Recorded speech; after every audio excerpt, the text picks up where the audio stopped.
પવિત્ર આત્માથી બાપ્તિસ્મા આ શબ્દો સાંભળીએ ને એટલે મનમાં ઘણા સવાલો થાય છે. બિલકુલ. શું આ કોઈ રહસ્યમય અનુભવ છે, કોઈ ખાસ લોકો માટે જ છે, કે પછી ફક્ત એક ધાર્મિક વિધિ છે? અને આ મૂંઝવણ સ્વાભાવિક છે, કારણ કે આ વિષય ખરેખર ખૂબ જ ઊંડો છે. હા. આજે આપણે આ જ ગૂંચને ઉકેલવાનો પ્રયાસ કરીશું. આપણી પાસે જે સ્ત્રોત છે તે બાઇબલના શ્લોકોનું ઊંડાણપૂર્વક વિશ્લેષણ કરે છે અને આ ખ્યાલના આધ્યાત્મિક મૂળ સુધી પહોંચે છે. એટલે તે ફક્ત શું છે એ નહીં કહેતો. ના, બિલકુલ નહીં. પણ શા માટે છે અને તેનાથી શું ફરક પડે છે એ પણ સમજાવે છે. બરાબર. તો આપણું મિશન સ્પષ્ટ છે. આપણે એ સમજવું છે કે યોહાન દ્વારા પાણીનું બાપ્તિસ્મા, ઈસુનું પોતાનું બાપ્તિસ્મા અને પછી પવિત્ર આત્મા દ્વારા મળતું બાપ્તિસ્મા. હા, આ ત્રણેય. આ બધામાં શું સંબંધ છે અને શું તફાવત છે? અને સૌથી અગત્યનું, આ આખી પ્રક્રિયા એક સામાન્ય વિશ્વાસીના જીવનમાં કેવું પરિવર્તન લાવી શકે છે? ચાલો આનું ઊંડાણપૂર્વક વિશ્લેષણ કરીએ. ચાલો સૌથી જાણીતા દૃશ્યથી શરૂઆત કરીએ, યર્દન નદીમાં. હા, યોહાન બાપ્તિસ્તા દ્વારા ઈસુનું બાપ્તિસ્મા. બરાબર. મેથ્યુના પુસ્તકમાં જે વર્ણન છે કે જેવું ઈસુએ બાપ્તિસ્મા લીધું, આકાશ ખુલી ગયું અને પવિત્ર આત્મા કબૂતરની જેમ તેમના પર ઉતર્યો અને આકાશવાણી થઈ, આ મારો પ્રિય પુત્ર છે.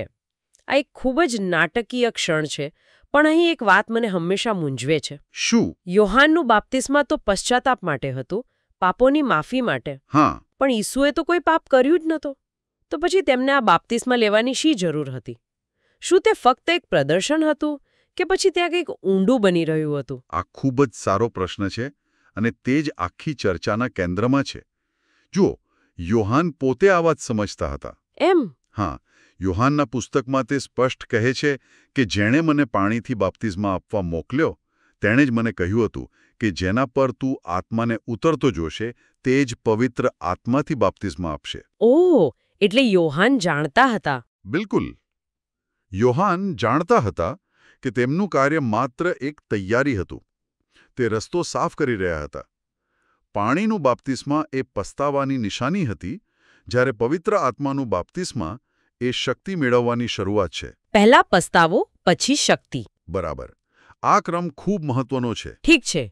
તો પવિત્ર આત્માનું બાપ્તિસ્મા એટલે શક્તિ, પણ કેવી શક્તિ અને તે વ્યક્તિના જીવનમાં કેવો ફેરફાર લાવે છે? રોમનોના પત્રમાં લખ્યું છે કે આપણે ખ્રિસ્તના મૃત્યુમાં બાપ્તિસ્મા પામીએ છીએ, જેથી તેમની જેમ જ નવા જીવનમાં ચાલી શકીએ. આ સાંભળવામાં ખૂબ કાવ્યાત્મક લાગે છે. હા, લાગે. પણ વ્યવહારમાં એનો અર્થ શું છે? વ્યવહારમાં તેનો અર્થ છે સંપૂર્ણ રૂપાંતર. આ કોઈ જૂના ફોનમાં નવું સોફ્ટવેર અપડેટ કરવા જેવું નથી. તો પછી? આ જૂનો ફોન ફેંકી દઈને તદ્દન નવો ફોન લેવા જેવું છે. સ્ત્રોત આને જૂની વ્યક્તિ અને નવી વ્યક્તિના રૂપકથી સમજાવે છે. જૂની વ્યક્તિ? જૂની વ્યક્તિ એટલે આપણો એ સ્વભાવ જે ફક્ત પોતાના માટે જીવે છે, પોતાની શારીરિક ઈચ્છાઓ પૂરી કરવા માંગે છે અને બધું પોતાની તાકાતથી કરવા પ્રયત્ન કરે છે. અને પરિણામ? પરિણામે તે કોઈ સાચું આધ્યાત્મિક ફળ ઉત્પન્ન કરી શકતો નથી. એટલે કે તે પાપમાં મૃત છે. અને નવી વ્યક્તિ? મને લાગે છે કે તે આનાથી બિલકુલ વિપરીત હશે. બિલકુલ. નવી વ્યક્તિ ઈસુ માટે જીવે છે, પવિત્ર આત્માની શક્તિ પર આધાર રાખે છે અને પરિણામે પ્રેમ, આનંદ, શાંતિ જેવા આત્માના ફળ ઉત્પન્ન કરે છે. આ કોઈ સારો માણસ બનવાનો પ્રયત્ન નથી, ખબર છે? હા.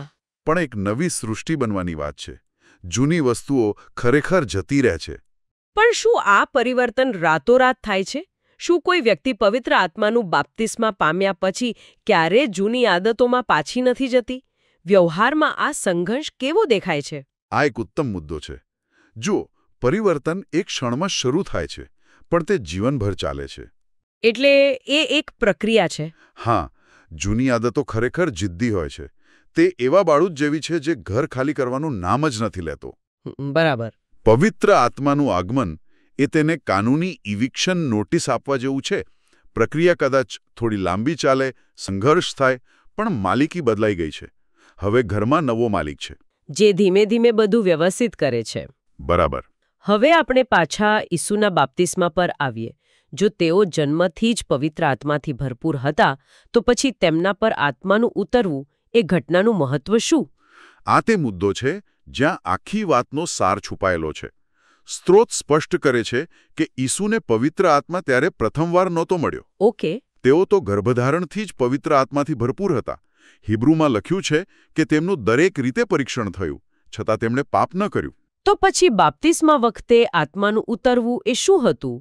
તે તેમના મસીહા તરીકેના જાહેર કાર્યની શરૂઆત માટેનો અભિષેક હતો, એક પ્રકારની સત્તાવાર જાહેરાત. એક મિનિટ, પણ જો આપણે વધુ ઊંડાણપૂર્વક વિચારીએ તો? હા, વિચારો. જો ઈસુએ ફક્ત ઈશ્વર તરીકે જ પાપ પર વિજય મેળવ્યો હોત તો તે આપણા માટે એક અપ્રાપ્ય આદર્શ બની જાત, સાચું ને? હા, બિલકુલ. આપણે કહી શકત કે તે તો ઈશ્વર હતા એટલે કરી શક્યા, અમે તો સામાન્ય માણસ છીએ. પણ સ્ત્રોત ભારપૂર્વક કહે છે કે તેમણે એક મનુષ્ય તરીકે પવિત્ર આત્માની શક્તિથી આ કર્યું. આ તો ખરેખર ખૂબ જ મોટી વાત છે. બરાબર, તમે મુદ્દાને પકડી લીધો છે. આનો અર્થ એ થયો કે તે આપણા માટે માત્ર એક ઉદાહરણ નથી, પણ એક નકશો છે. નકશો? હા, તે એ સાબિત કરે છે કે જે આધ્યાત્મિક શક્તિથી તેમણે પાપ પર વિજય મેળવ્યો, તે જ શક્તિ હવે પવિત્ર આત્મા દ્વારા સામાન્ય માણસની પહોંચમાં છે. તેમણે સાબિત કરી દીધું કે મનુષ્ય દેહમાં રહીને પણ ઈશ્વરની આજ્ઞાઓનું પાલન કરવું શક્ય છે. આ કોઈ કાલ્પનિક વાત નથી. બિલકુલ. આ દૃષ્ટિકોણ તો બધું જ બદલી નાખે છે. તો આ શક્તિ, આ પવિત્ર આત્મા વિશ્વાસીઓને ક્યારે અને કેવી રીતે મળ્યો? શું તે હંમેશાથી ઉપલબ્ધ હતો? ના, પેન્ટેકોસ્ટના દિવસ પહેલા પરિસ્થિતિ અલગ હતી. કેવી રીતે?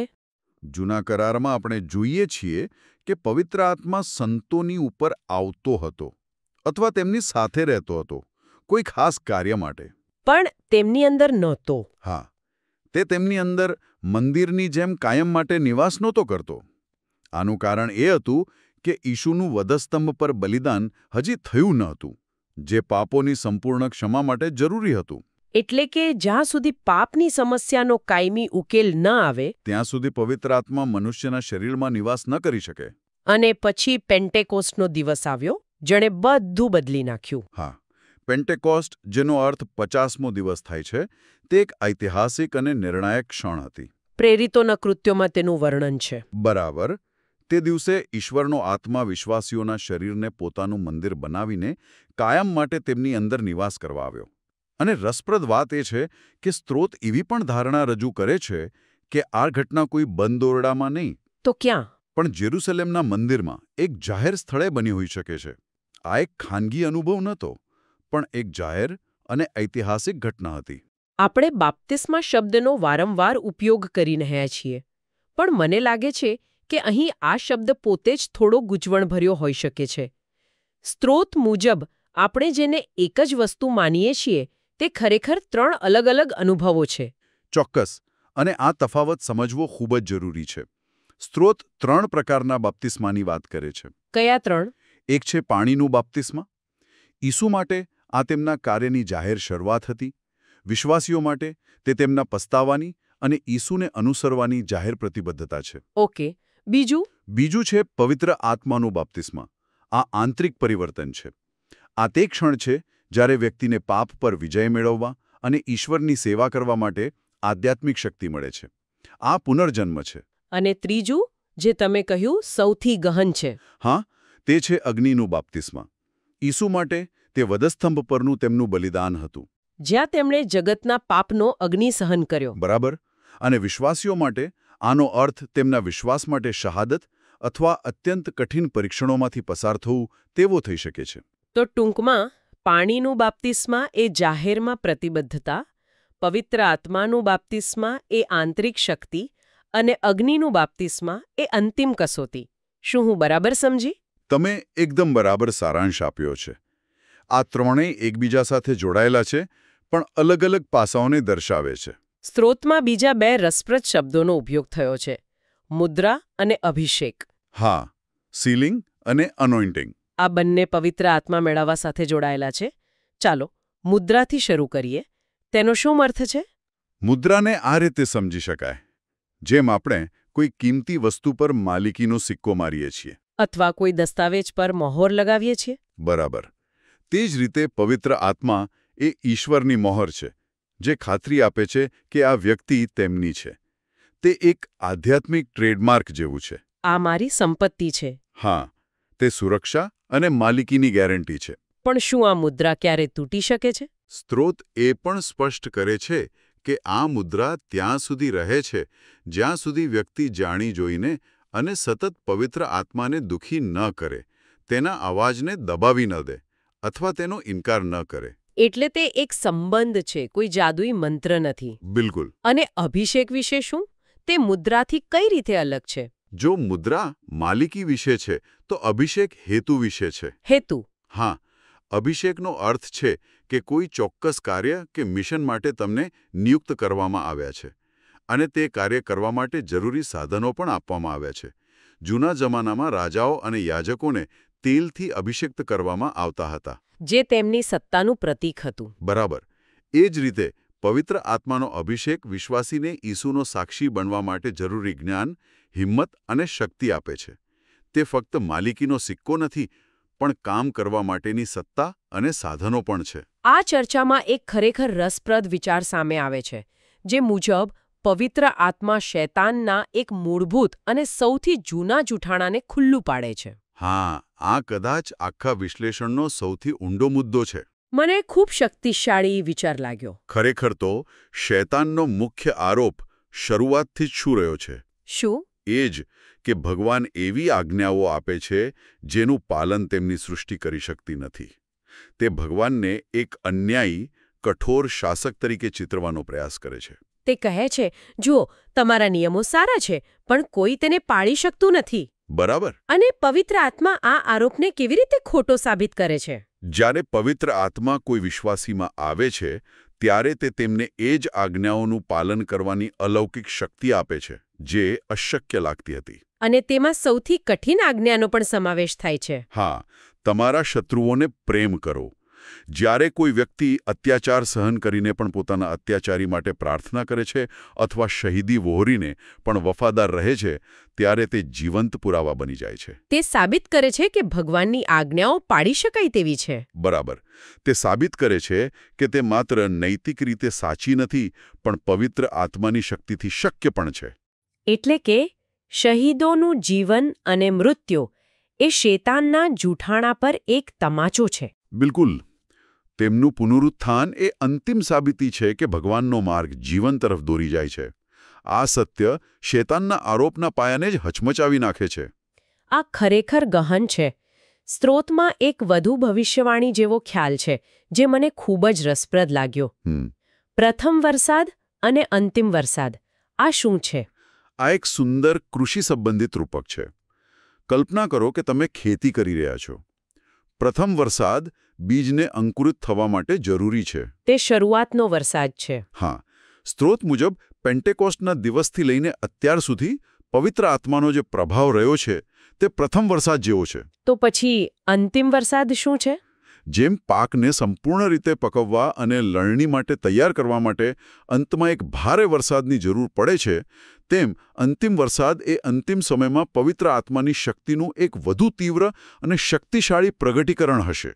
અને સ્ત્રોત સૂચવે છે કે આ ખાસ કરીને ખાસ કરીને 1,44,000 પ્રથમ ફળો પર વરસશે, જેમનો ઉલ્લેખ સાક્ષાત્કારના પુસ્તકમાં છે. આ એક વિશેષ સમૂહ હશે જેમને અંતિમ સમયમાં એક મહાન કાર્ય માટે અભિષેક્ત કરવામાં આવશે.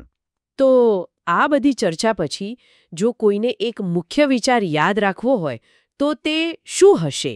આ બધાનો સાર શું છે? સાર એ છે કે પવિત્ર આત્માનું બાપ્તિસ્મા એ કોઈ એક દિવસનો ધાર્મિક કાર્યક્રમ કે ભાવનાત્મક અનુભવ માત્ર નથી. તે તેનાથી ઘણું વધારે છે. હા, તે એક જીવન બદલી નાખનારી વાસ્તવિકતા છે. તે તમારો પુનર્જન્મ છે, તે ઈશ્વરની માલિકીની મુદ્રા છે અને એક ખાસ મિશન માટેનો અભિષેક છે. તે જૂની વ્યક્તિને મૃત્યુદંડ આપે છે અને નવી વ્યક્તિને જીવંત કરે છે. જેની પાસે પાપ પર વિજય મેળવીને ઈશ્વરની ઈચ્છા મુજબ જીવવાની વાસ્તવિક શક્તિ છે. બરાબર. આપણે ઘણું બધું જાણ્યું, પણ અંતમાં એક પ્રશ્ન જે મને વિચારવા પર મજબૂર કરી રહ્યો છે, તે સીધો આપણા સ્ત્રોતમાંથી આવે છે. તે કહે છે કે પવિત્ર આત્મા જ વિશ્વાસીની જોવાની આંખ, સાંભળવાના કાન અને સમજવા માટેનું હૃદય બને છે. બરાબર. અને અહીં વિચારવા જેવો એક અંતિમ પ્રશ્ન છે.